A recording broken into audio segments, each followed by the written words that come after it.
Ya. Ya, salam Pak Bram. Ya Pak Jo. Apa kabar Pak? Sehat ya? Ya, good. Puji Tuhan ya. Ya. Jadi hari ini kita akan bahas kelanjutan video kemarin ya. Oke. Lanjutan video kemarin. Apa pesan yang disampaikan di dalam tabut perjanjian yang dilapisi emas?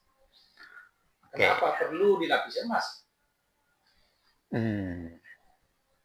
Gitu. Sekarang kita lihat di sini ya.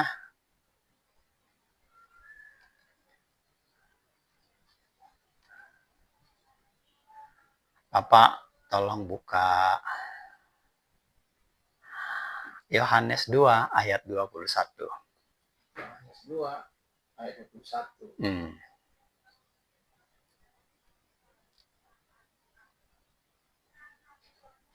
Ini penting buat didengar oleh si Pak Erik. Kalau saya dengar suaranya tuh, Pak Erik itu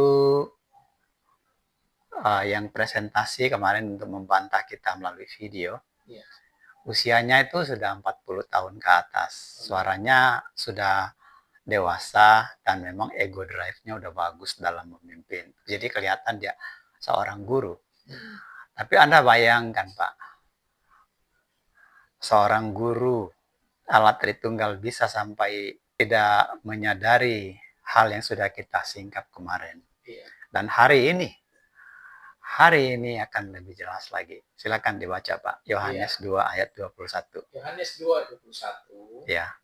Tetapi yang dimaksudkannya dengan bait Allah ialah tubuhnya sendiri. Ya. Jadi ketika Yesus sedang berbicara kepada orang tentang bait Allah, ini Yohanes ini sendiri yang menerangkan. Yang dimaksudnya adalah tubuhnya sendiri. Sebagai apa Pak? Sebagai tabut. Jadi tubuh Yesus itu adalah tabut. Ini juga penting buat Islam ketahui. Karena Islam kan bertanya, kalau Yesus itu adalah Allah, kenapa dia mati? Jadi hari ini pertanyaan ini bisa cocok buat mereka juga sebagai jawaban. Jadi kita sudah mendengar sendiri dari Rasul Yohanes bahwa Yesus itu adalah tabutnya Allah. Oke. Dan melalui satu ayat dia bilang, aku datang tidak untuk menghakimi dunia, tapi datang untuk menyelamatkannya. Dari ayat itu kan kita tahu bahwa memang yang datang itu YHWH. Betul? Tabutnya YHWH adalah daging. Jadi dagingnya Yesus itu adalah tabutnya. YHWH-nya datang seperti yang dijanjikan di dalam Keluaran 25 ayat 9 itu. Dia yang datang. Tapi dia tidak datang dalam peran sebagai Allah, dalam jabatan sebagai Allah. Ya, jadi yang mati itu Mesias. Allah nggak mati. YHWH itu kan Yesus. Jadi cara baca YHWH adalah Yesus.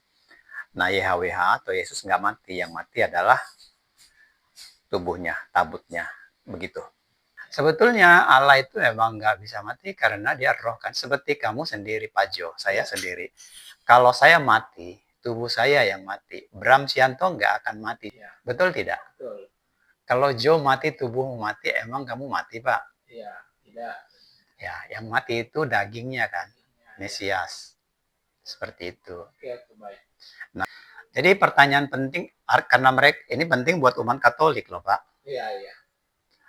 Supaya mereka tahu bahwa tabut perjanjian itu bukan Maria, tapi Yesus itulah tabutnya Allah. Iya, seperti disampaikan oleh Paulus. Ya, dengan demikian, memang kita hormati, dan saya juga menyebutnya kita hormati. Tetapi semua tokoh kan dipakai oleh Allah untuk rencananya dia. Ya, semua dia matiin Firaun, dia matiin orang Israel, semua yang dia bangun sendiri, dia pilih sendiri, dimatiin, digurun semuanya juga. Itu bagian daripada kuasa dia untuk mencapai satu tujuannya. Supaya orang mencari dia, kan intinya kan begitu. Di ayat berikutnya,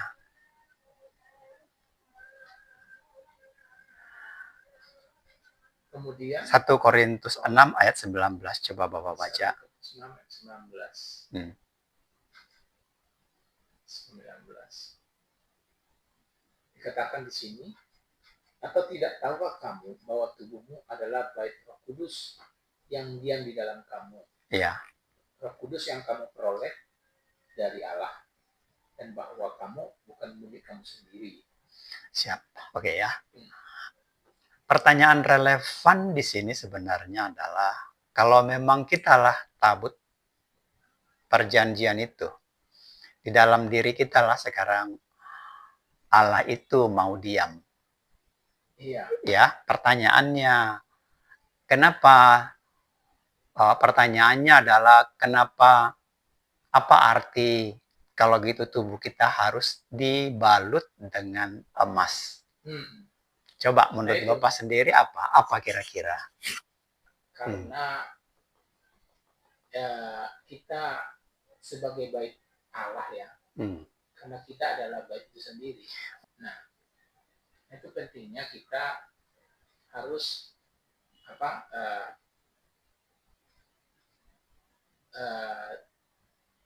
menjadikan diri kita dijaga tetap kudus, dalam arti Tuhan yang menguduskan. Nah itu. Oke. Jadi memang kebanyakan akan gagap menjawabnya. Anda tadi sudah berusaha mengerahkan seluruh daya pikir berbekal pengalaman Kristen dari lahir. Iya. Dari keluarga pendeta pula, bukan? Iya, betul. Itulah jawaban maksimal dari seorang dari keluarga pendeta, lahir dan besar dalam keluarga Tritunggal. Ya kayak gitu dia maksimalnya. Jadi mereka-reka. Sekarang gini, terfikir oleh saya, bertanya kepada Bapak. Siapakah yang murni itu? Kita atau Allah? Saya langsung jawab, Pak ya. Ya. Itu ya Allah tentunya. Ya. Dia bilang begini, kuduslah engkau karena aku ini kudus. Berarti kita belum kudus kan? Iya. Ya, jadi di lapis emas itu dimurnikan, karena kudus itu kan dia, aku ini tidak sama dengan apapun. Aku ini sudah membedakan diri dari apapun. Aku tidak sama dan serupa dengan apapun. Maka kamu pun harus setanding dengan aku. Kamu harus mau kudus juga untukku. Kan gitu ya? Iya. Jadi yang mau dilapis itu adalah kita, motivasi kita. Tapi saya pikir pertanyaan pentingnya di sini adalah, kenapa harus murni? Iya. Jadi pernah terpikir sama saya, kalau 18 karat hati kita selamat nggak? Iya. Kalau 20, ya jangan jawab. Karena nggak ada kayak gitu jawabannya. Iya. Jadi 20 karat, kita lah sebenarnya yang perlu dikuduskan sekarang. Bukan dia, karena dia kan bilang, aku kudus, kau kuduskan dong dirimu. Nah, sampai selevel apa kita mau menguduskan diri? Iya. Bisakah kita menguduskan diri pada level ke upaya-upaya kita? Ya, tidak bisa menurut saya. Ya. Bisa. Jadi kalau saya lihat kan khotbah-khotbah yang sekarang ini banyak yang seperti itu arahnya. Padahal kita udah tahu selevel-level kita udah pasti nggak lebih level daripada Daud juga kan. Iya. Padahal Daud itu ya kita udah tahu gitu loh. Artinya berarti bukan itu. Jadi bukan ibadah kita yang harus dari pagi sampai malam puasa 40 hari supaya kudus nih, supaya murni nih, kita mau memurnikan diri, lalu kemudian nggak makan ini, baru ya macam-macam, harus sembahyang pagi, sembahyang siang, sembahyang malam, segala macam. Perjuangan kekudusan yang kita pikir itu bukan itu ternyata, karena kita udah lihat tadi sih yang dikenan toh akhirnya Daud, Allah juga berkenan kepada Daud, bukan? Iya. Jadi kekudusan seperti apa sebenarnya yang dimaksud kalau begitu? Tentu kalau begitu kekudusannya adalah jangan ada Allah lain. Hukumnya begitu loh. Maka saya bilang ini Allah Tritunggal salah. Oke, Pak. Iya. Ya. Udah belum itu? Udah. Iya. Kalau iman kita saya pikir dulu ya, kayak 18 karat, nggak apa-apa nih, 20 karat. Saya kan ini orang berdosa nih, gitulah. Asal masuk surga nggak apa-apa. Tapi saya lihat lagi di satu pesan tersandi di kitab Musa, nggak selamat, nggak ada cerita 18 karat, 20 karat. Sedikit saja kamu mencampur iman kamu. Saya sudah lihat sandinya soalnya, pesan nubuatnya di kitab Musa. Jadi di kitab Musa itu memang sudah ada nubuat. Ada pesan yang disandikan yang menjelaskan tentang Allah Tritunggal ini. Dan sangat bagi yang mengikutinya juga binasa. Yang mengajarkannya juga terlebih lagi yang mengajarkan, yang mengadakannya itu binasa. Mengajarkannya. Dan saya nggak mau isu-isu, maka kita harus bikin videonya berkelanjutan. Oke, Pak. Nggak bisa sepotong-sepotong. Ya, saya jadi kayak isu. Makanya saya juga menulis buku. Sebenarnya memang saya maunya orang baca buku, beli buku kalau mau. Karena di situ tersusun semuanya. Tapi kalau orang mau mendengar kita video sambil latihan bicara, sambil menginjil, kita akan bikin videonya. Nggak selamat loh, Pak. Jadi ancaman Yesus itu yang di Matius 7:21, dia sebagai hakim saat itu kan. Ketika dia datang bukan sebagai Allah, tapi nanti dia akan sebagai hakim, sebagai Allah.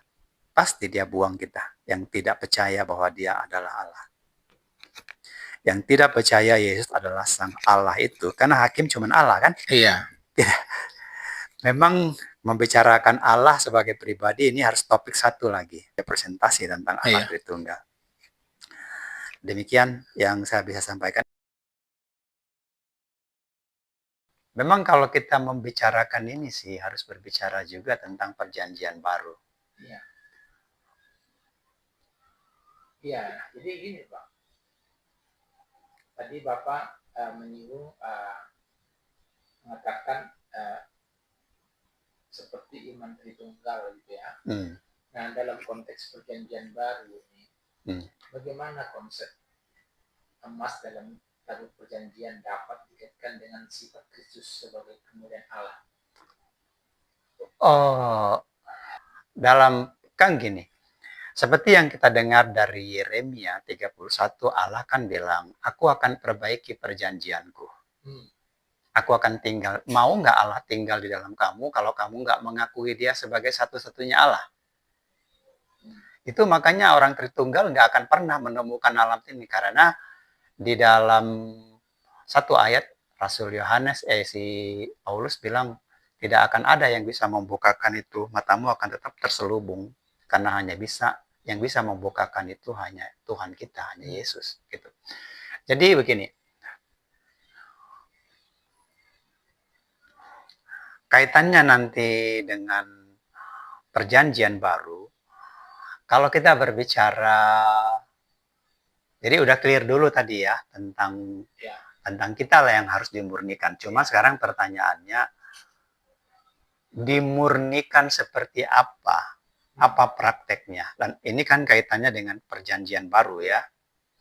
Kalau kita memang setuju sekarang kita harus memurnikan diri sampai 24 karat lah, bukan 16 karat gitu loh. Karena memang saya pernah berpikir juga gitu, Pak. Saya pernah pikir, nggak apa-apa lah. Saya nanti di sorga bagian bersihkan paret juga nggak apa-apa. Karena saya merasa saya ini cuma 16 karat, cuma 18 karat gitu. Tapi saya satu hari membaca lagi pesan-pesan yang disandikan, 18 karat nggak masuk, 20 karat nggak masuk juga. Bisa nggak nyampe-nyampe? Enggak. Sesuai kan? Emas murni. Iya. Seperti yang dilihat oleh Yohanes di sorga, tabut perjanjian semua dari emas. Jadi itu memang harus murni, baru bisa masuk ke sorga itu. Yang memurnikan hanya Allah sendiri. Itu satu. Tapi kaitannya maksud saya adalah sekarang Memang kita harus murni. Cuman murninya itu apa kaitannya dengan Allah Tritunggal sekarang? Salahnya, yang saya katakan salahnya itu yang harus kita mengerti. Kenapa menjadi salah gitu? Kita harus membicarakan ini dalam konteks perjanjian baru. Masih panjang nih. Kalau kita bicara ini kepada guru-guru yang sudah hafal semua, kita memang bisa cepat, kita bisa potong kompas semua karena mereka udah punya referensinya, hanya tinggal memperbaiki. Tapi kita ini nggak bisa cepat karena kita didengar dan tujuan kita mau menginjil nih ke banyak pendengar, jadi harus slow, bertahap. Itu kenapa saya nggak bisa buru-buru gitu ya. Kita mulai dulu. Di dalam kalangan Kristen sekarang, pemahaman perjanjian baru itu salah. Kebanyakan kaum Kristen sekarang menganggap perjanjian baru itu dari level sejarahnya. Jadi mereka karena memandang dari level sejarah. Konteks sejarahnya yang dipegang. Jadi artinya perjanjian baru itu diartikan era sebelum Yesus. Setelah Yesus datang, maka Taurat nggak berlaku lagi. Itu yang difahami sebagai perjanjian baru. Ya kurang lebih di seputar itu kan. Jadi tapi di sini pun saya bisa merasakan kekeliruan itu, bahkan di gereja-gereja karismatis terjadi kekeliruan itu. Karena di gereja karismatis justru kuat pernyataan-pernyataan bahwa Protestan karismatismenya tidak lagi berlaku.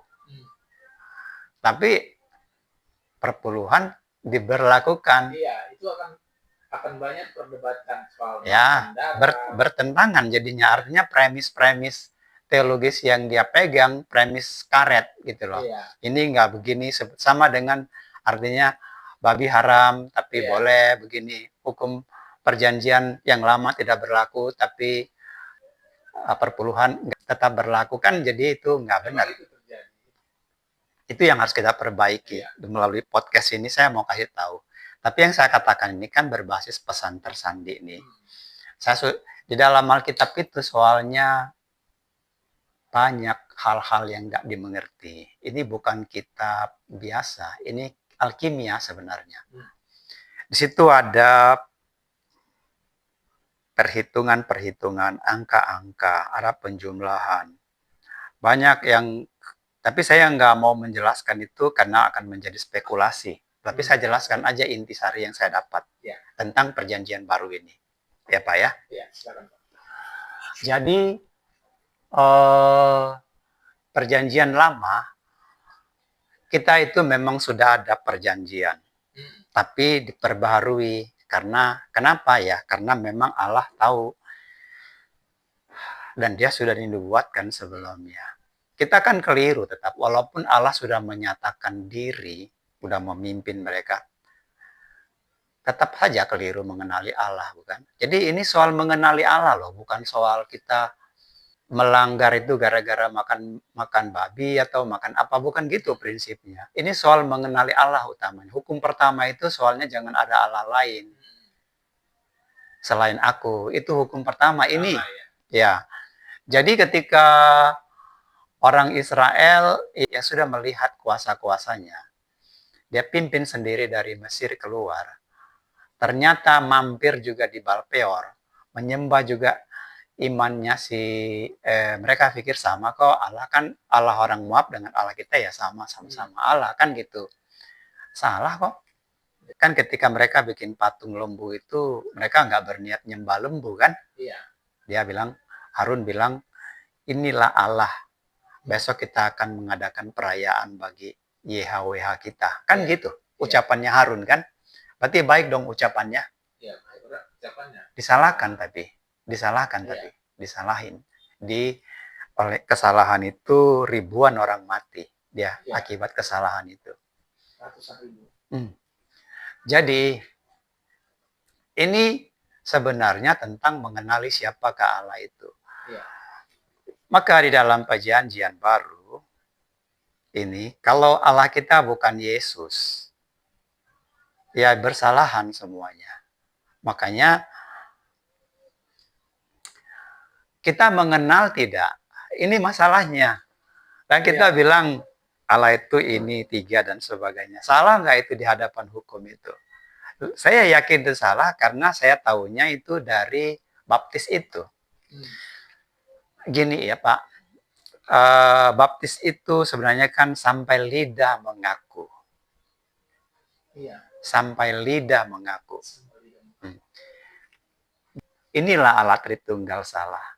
Ketika Yesus mengucapkan baptislah mereka di dalam nama Bapa, di dalam nama Putra, dalam nama Roh Kudus. Siapa yang berhak mengartikan itu? Siapa yang berhak mengartikan itu? Teka-tekikan itu. Siapa yang berhak mengartikan itu? Siapa Pak Jo? Iya. Yang mengartikan itu. Yang berhak, yang berotoritas. Itu Musa, Alkitab tentunya yang harus menjelaskan. Bukan. Nah, itu kan salah kira-kira. Terbukti. Everything is goes like that. Okay. Yang berhak, yang ditunjuk, dia bicara saat itu kepada siapa? Kepada murid-murid. Iya. Berarti yang harus menerangkan itu murid kan? Bukan Tertullianus kan? Jadi, ketika misalnya Petrus membaptis dalam nama apa?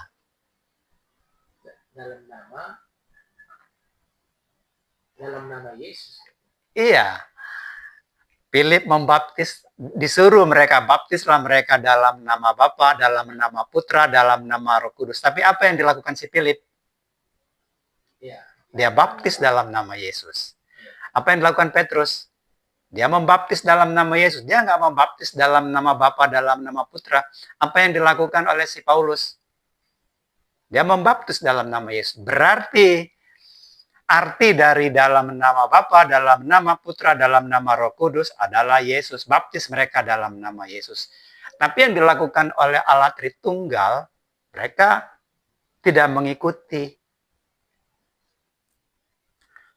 Ngakunya iman rasuli, tapi tidak mengikuti Rasul. Rasul Petrus membaptis dalam nama Yesus, tapi mereka tidak mengikuti Rasul Petrus, malah mengikuti baptisan Allah Tritunggal yang disarankan Tertullianus, Athanasius, Justin Martyr. Nah, ini kan keliru. Kalau kita berbicara teologi sola scriptura, tentu ini keliru. Nggak mungkin benar. Sekalipun misalnya bikin gedung gereja bernama Santo Petrus, kita jadi bertanya, apakah cara baptis itu dikenan oleh Rasul Petrus? Hal-hal seperti ini terfikirkah oleh kita sekarang di generasi ini? Karena kita nggak mungkin kembali ke generasi balik, ke generasi Nikea. Tapi kita diminta untuk menjadi penjaga di generasi kita. Ya, saya mau tanya Pak. Jadi mereka itu seolah menyerahkan, kalau baptis Allah Tritunggal itu kan menyerahkan si terbaptis kepada 3 pribadi, kepada 3 bapa. Itu kan artinya jadi 3 bapa nih. Padahal kita kan cerita di baptis itu akan menjadi anak. Jadi ketika kamu dibaptis dalam nama 3 nama, berarti kamu menjadi 3 bapa. Bapa kamu 3. Padahal kalau kamu dibaptis dalam 1 nama, Bapa kamu cuma 1, yaitu Yesus. Jadi tentang lahir dan baru itu, lahir baru hanya demi Kristus kita sekarang, demi Yesus. Harus seperti itu. Saya ada pertanyaan Pak. Jadi bukan lagi Allah, Bapa dan sebagainya, tapi demi Yesus. Jadi berbalik itu bukan soal berbalik hanya tobat, menghilangkan dosa, tapi berbalik mengikuti Yesus. Tadinya kita mengikuti Allah, memang betul kita mengikuti Allah, tapi Allah itu kita belum kenal. Sekarang kita berbalik mengikuti Allah juga, tapi Allah yang kita kenal.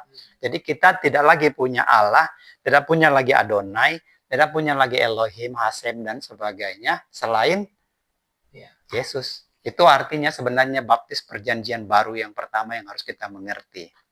Baru kaitannya lagi nanti masih banyak, tapi prinsipnya adalah kaitan dengan emas murni tadi.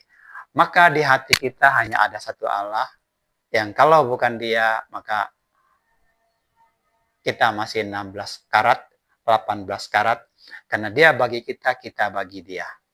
Iya, iya. Jadi gini Pak, mengenai perihal tadi baptis ya, baptis itu kan dalam Yohanes 10 ayat 30 juga dikatakan ada gini, aku dan Bapa adalah satu. Nah, ini kan, bagaimana ini menginterpretasikan ini ke dalam konteks, karena ini kan ada pribadi antara Bapa dan Anak. Ini di Yohanes 10 ayat 30 ini. Jadi menurut Bapak gimana nih? Ya, kita akan berbicara itu dalam konteks kiasan. Karena kalau Yesus berbicara, kita harus bedakan antara sebelum turun dan keluar dari dunia orang mati dengan setelah turun dan keluar dari dunia orang mati. Sebelum turun ke dunia orang mati, pasti dia berbicara tentang Allah, tentang Bapa. Semua perkataan-perkataannya selalu dia berbicara sama dengan kita. Dia membahasakan Allah itu satu pribadi di luar dirinya. Ya, karena dia dalam rangka Mesias. Karena dia sebagai manusia, sesama manusia dia bicara dengan manusia, bahasa manusia, pengertian manusia tentang Allah yang ada di sana. Jadi dia berbicara selama dia sebagai manusia, sebagai manusia, maka perkataan-perkataannya juga seperti itu. Tapi kan dia juga sebenarnya membuka sedikit rahasia-rahasianya. Dia bilang, aku akan kembali kepada Bapa. Dari situ. Tetapi setelah 50 hari setelah keluar dari itu, dia juga nggak pernah lagi bicara Bapa. Aku akan menyertai kamu. Itu tidak dibilang Bapa akan menyertai kamu. Padahal jelas dia kan sudah nggak ada bersama kita. Gitu. Sekarang ke pertanyaanmu aja lagi. Langsung yang tadi. Baik. Supaya kita bisa dari 40 menit gitu. Jadi pertanyaan saya yang selanjutnya Pak gini Pak. Mengapa hanya emas yang digunakan sebagai pelapis, bukan perak atau tembaga? Padahal ketiga logam itu disebut dalam pembangunan kemah suci. Oke. Keluaran 25 ayat 3. Di masa itu kan logam termulia adalah emas. Ya, jadi sampai sekarang pun logam yang termulia diakui adalah emas walaupun bukan yang termahal. Tapi kalau kita berbicara mengenai logam yang mulia, yang kalau udah mulia banget dibakar pun dia tidak akan berubah warnanya. Itu emas. Jadi dalam konteks bahasa spiritualnya, bahasa rohnya, emas itu mewakili dong, simbol kan itu, kemurnian. Itu sebabnya dipilih emas. Oke. Jadi itu simbol kemurnian ya Pak ya? Ya, demikian pula kemurnian hati kita. Hanya akan punya satu Allah. Dia kudus bagi kita, kita kudus bagi dia. 1:1. Ya, jadi iman Allah Tritunggal itu iman campur-campur. Ya terserah lah. Saya cuma mengatakan bahwa sedikit saja iman kamu bercampur kepada Yesus. Saya tanggung jawab bisa menunjukkan buktinya dalam video berikutnya. Ditolak. Oke. Dan Allah Tritunggal jelas iman campur-campur. Nggak mungkin nggak iman campur-campur itu. Oh iya, kita tunggu buktinya Pak nanti Pak. Ya, thank you. Oke, thank you Pak. Saya mau tanya selanjutnya nih, apakah ada bukti arkeologis atau sejarah non Alkitab ya Pak ya, yang mendukung keberadaan tabut perjanjian dengan lapisan emas seperti yang dijelaskan dalam Keluaran itu? Itu sejarah. Artinya mungkin Bambang Nursena atau yang lain yang sangat berminat dan memang memberikan waktunya banyak buat sejarah itu biasanya sih arkeologi ya. Tapi secara singkat saya juga memberi pandangan begini. Itu bukan hal yang harus kita bahas, tetapi yang pasti bahwa kalau kita lihat hubungannya dengan Yohanes melihat tabut itu di sorga, Iya. yang dia lihat itu adalah tabut dan itu yang terbuat dari emas murni. Iya. Itulah standar yang dia perjanjiannya. Jadi perjanjian itu abadi. Perjanjian itu memang hanya kalau kamu telah murni sebagai satu pribadi yang mengakui satu Allah, satu Bapa, seperti yang diakui Thomas akhirnya, barulah kita bisa masuk surga. Itu yang harus kita mengerti. Saya rasa lebih pentingnya di situ daripada membicarakan di mana tabut itu. Berada, ya. Karena tidak ada yang tahu. Kalaupun ada orang yang bicara, bicara tentang itu sejam, 2 jam, 5 jam, pasti tafsir semua. Ya, betul. Jadi nggak ada guna kita bicarakan. Ya. Saya kira pertanyaan saya sudah habis, Pak, sudah dijawab. Oke. Pak. Ya. Dan saya harap para pendengar apa yang kita diskusikan ini berguna. Ya. Kita akan sambung lagi nanti dalam topik Nabi yang dibangkitkan dan karena kita harus memberitahu kepada jemaat nih. Tapi hari ini kita sudah memperlihatkan satu lagi kepada saudara Erik yang membuat video itu dan kepada umat. Semua umat Kristen, bukan hanya Katolik, Ortodoks, bahwa Bunda Maria bukan Bunda Allah. Paling tidak, yang saya maksud adalah secara sola scriptura, Yohanes sendiri yang memberitahu bahwa tabut itu adalah tubuhnya Yesus, lah sebagai tabutnya Sang YHWH. Dan sekarang tabut itu adalah kitalah yang harus dimurnikan. Dan kitalah yang harus memurnikan diri bagi Allah kita itu. Jadi kita mau menjadikan Allah kita siapa? Yesus. Nah, itu nanti di topik yang akan kita bahas ya Pak ya. Bahwa Yesus itu satu-satunya Allah. Satu-satunya Allah tunggal. Ini menjadi masih pertanyaan besar di kepala saya ini. Ya. Soalnya ya Allah Bapa, Allah Putra, Allah Roh Kudus itu kan. Baik, ini sangat ditunggu-tunggu episode berikutnya. Bagi wong kasih Tuhan. Ya. Sampai berjumpa kembali di topik.